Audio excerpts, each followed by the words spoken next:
Bismillahirrahmanirrahim. Assalamualaikum warahmatullahi wabarakatuh.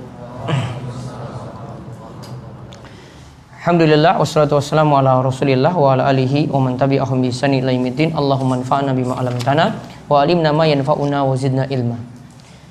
Kita lanjutkan pembahasan kitab Lum'atul I'tiqad yang membahas tentang masalah akidah dari kitab karya Ibnu Qudamah Al-Maqdisi. Kita masih seputar pembahasan ulu dan istiwa, sifat maha tingginya Allah dan menetap tingginya Allah Subhanahu wa taala di atas arsy-Nya. Kemarin kita sampai pada ayat surat Al-Muluk ayat 16. Amintum man fis sama. Apakah kalian itu mengetahui siapakah yang di langit sana? Kemarin pengertian fis sama itu ada secara bahasa, fi itu punya dua makna. As-sama juga punya dua makna. Fi itu bisa berarti seperti yang kita pahami fi dalam istilah dzaraf dalam ilmu nahwu, yaitu di. Sedangkan sama itu punya makna al-ulu, tinggi. Jadi kalau kita terjemahkan, kalau kita katakan Allah fis sama, itu maknanya itu adalah Allah di ketinggian. Maknanya adalah Allah di ketinggian. Itu makna yang pertama. Kemudian makna yang kedua, fi ini bermakna ala. Makna ala di sini seperti pada ayat-ayat yang lainnya juga, seperti dalam surat An-Nahl ayat 36, fasiru fil ardi, dan berjalanlah kalian di atas bumi. Fi di sini bukan maknanya di dalam. Bukan masuk dalam bumi kemudian berjalan dalam bumi, bukan. Dan maksudnya adalah berjalanlah di atas bumi. Maka fi di sini maknanya ala, as-sama di sini bermakna langit. Jadi kalau kita katakan Allah fis sama, berarti Allah di atas langit sana. Jadi yang pertama itu Allah di ketinggian, yang kedua Allah di atas langit. Kemudian disebutkan lagi sabda Nabi Shallallahu Alaihi Wasallam. Beliau menyebutkan dalil Rabbanallah allazi fis sama taqaddasa ismuk. Rabb kami yaitu Allah berada fis sama taqaddasa ismuk. Maha suci namamu ya Allah. Maha suci namamu ya Allah. Hadis ini hadis yang dhaif. Hadis ini hadis yang dhaif, diriwayatkan oleh Abu Daud, Ahmad, dan diriwayatkan oleh Al-Hakim. Namun walaupun dhaif, ada lafaz sebelumnya sudah disebutkan dalam surat Al-Muluk ayat 16 tadi. Jadi cuma menguatkan saja. Maka hadis dhaif itu boleh kita pakai dengan beberapa syarat. Hadis dhaif itu boleh dipakai dengan beberapa syarat. Yang pertama, dhaifnya enggak dhaif banget. Jadi dhaifnya enggak dhaif keterlaluan.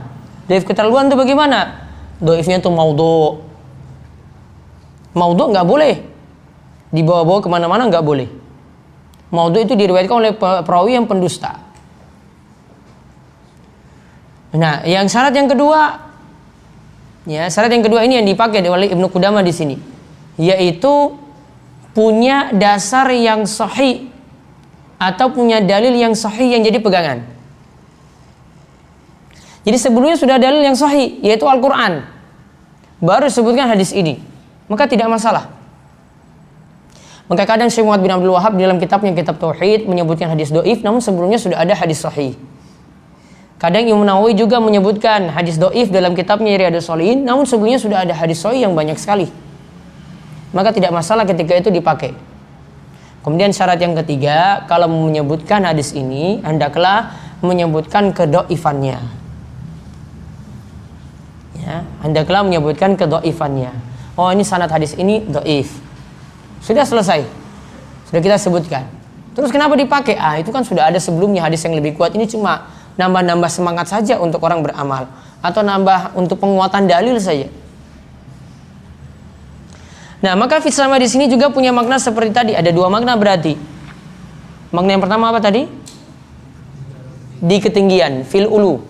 Yang kedua, ala sama, di atas langit.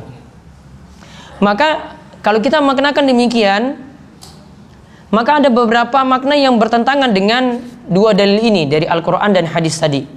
Yaitu ada yang punya pendapat seperti Jahmiyah dan Mu'attilah, ini yang mengatakan Allah tidak di dalam, Allah tidak di luar sesuatu, tidak di dalam sesuatu. Jadi seperti sesuatu yang ma'dum, seperti sesuatu yang tidak ada. Padahal di sini disebutkan Allah itu fis sama.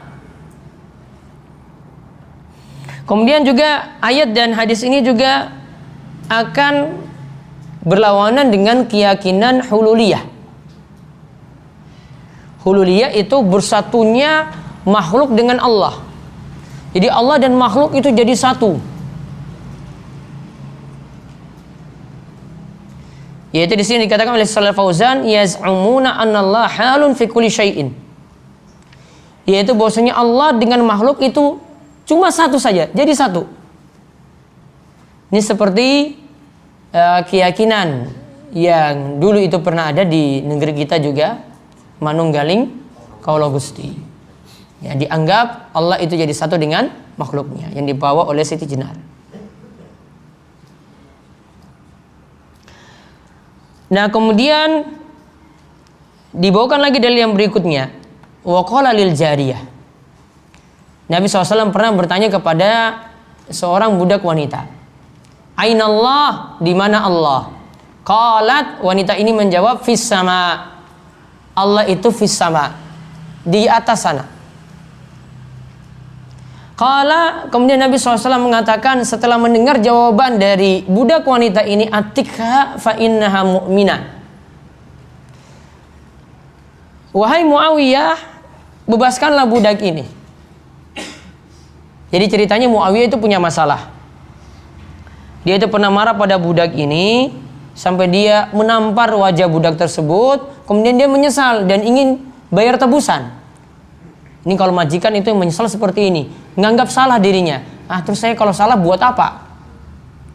Maka dia tanya pada Rasulullah SAW, bagaimana saya mau membebaskan budak ini? Maka Rasulullah SAW menguji budak ini dengan bertanya, Ainallah, di mana Allah? Kemudian budak ini menjawab, fis sama. Kemudian Nabi SAW katakan kepada Muawiyah bin Al-Hakam As-Sulami, atikaha fa innaha mu'minatun. Bebaskanlah budak wanita ini, karena dia itu adalah seorang wanita yang beriman. Hadis ini diriwayatkan oleh Imam Malik bin Anas dan juga oleh Muslim, dan selain dari keduanya dari para ulama pakar hadis.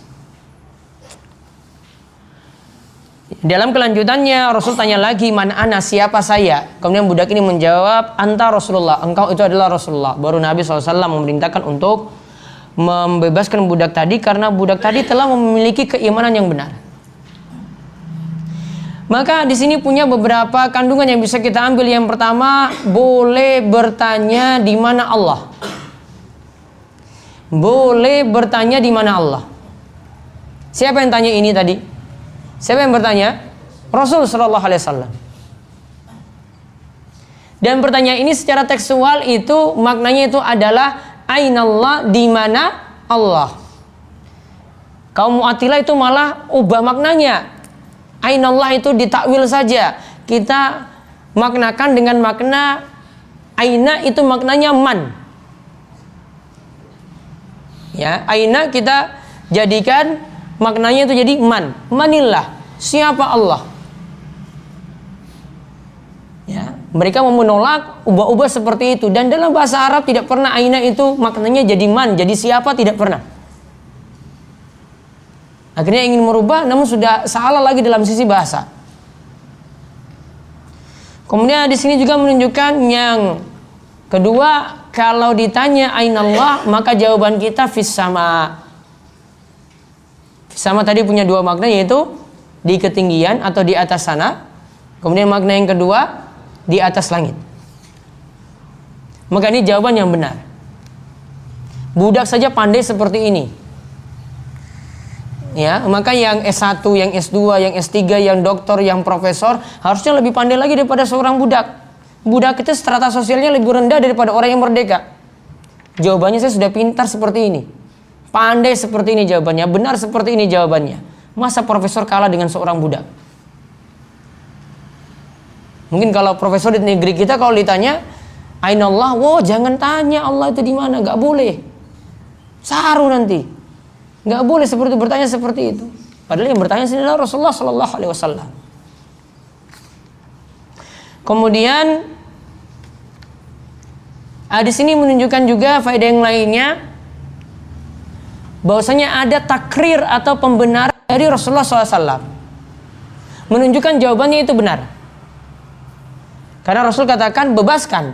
Karena masalahnya tadi Muawiyah ingin membayar tebusan, ingin membebaskan budak wanita ini. Rasulullah malah jawab bebaskan budak wanita tadi. Oh berarti jawabannya benar. Berarti kalau yang jawabnya oh Allah itu tidak di dalam, tidak di luar, Allah tidak di atas sana, tidak di bawah, tidak di bumi, nggak tahu di mana, wah itu berarti jawabannya salah. Kemudian mengimani Allah di atas langit itu tanda orang beriman. Mengimani Allah itu di atas langit itu tanda orang beriman.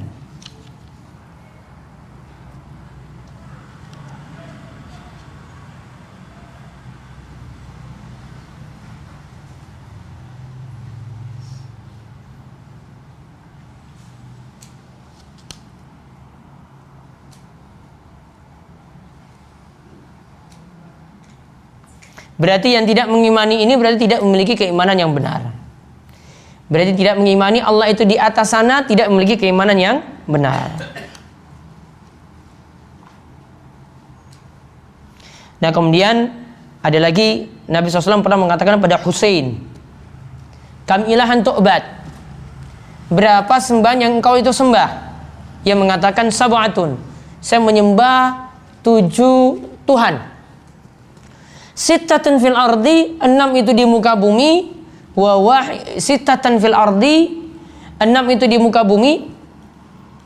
Jadi pertanyaannya kam ilahan ta'bud, berapa Tuhan yang engkau sembah? Kemudian dia jawab sab'atan, 7, yaitu sittatan fil ardi, 6 di muka bumi ini. Kemudian wa wahidan fis sama, dan 1 itu di langit, dan 1 itu di atas langit sana. Kemudian waman li rahbatika wa rakbatika, kemudian rasa takutmu dan harapanmu itu untuk siapa? Kemudian dia katakan, dijawab allazi fis sama, saya kalau mau menggantungkan sesuatu untuk harapanku dan rasa takutku, saya menggantungkan kepada Allah yang berada di atas sana, Allah yang berada di atas langit sana. Kemudian Nabi SAW mengatakan fatrukis sittah wa'budil lazi fis sama'i wa ana a'lamuka da'watain. Dan kemudian Nabi SAW mengatakan tinggalkanlah 6 sesembahan yang ada di muka bumi tadi dan pilih menyembah, yaitu beribadah pada Allah saja, dan aku akan mengajarkan kepadamu 2 doa. Kemudian akhirnya Husain tadi masuk Islam. Kemudian Nabi SAW mengajarkan dia ada 1 doa yang isinya itu ada 2. Allahumma alhimni rusydi wa qini syarra nafsi.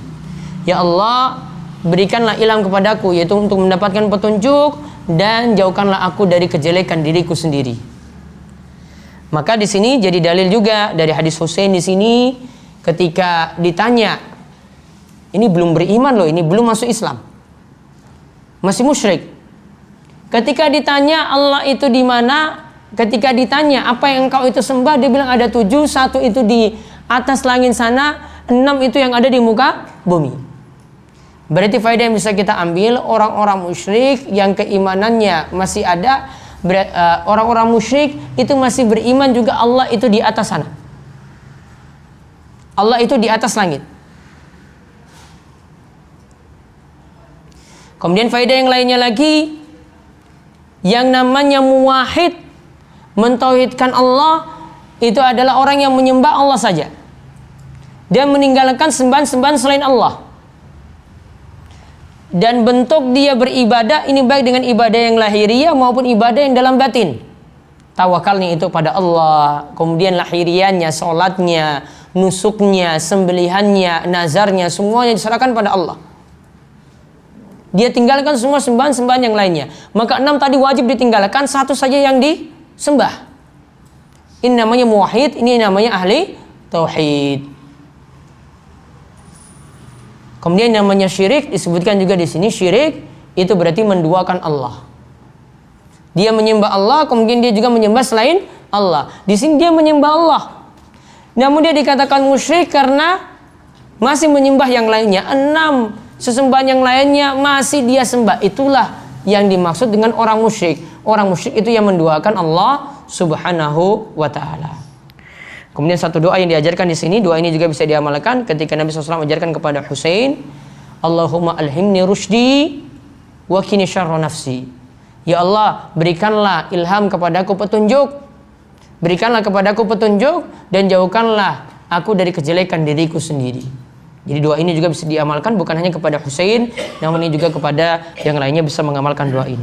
Penjelasan yang lainnya insya Allah akan kita bahas pada pertemuan berikutnya bismillah. Itu saja untuk kesempatan kali ini, kita tutup kalian doa kafaratul majlis. Subhanakallahumma bihamdika asyhadu an la ilaha illa anta astaghfiruka wa atubu ilaik. Assalamualaikum warahmatullahi wabarakatuh.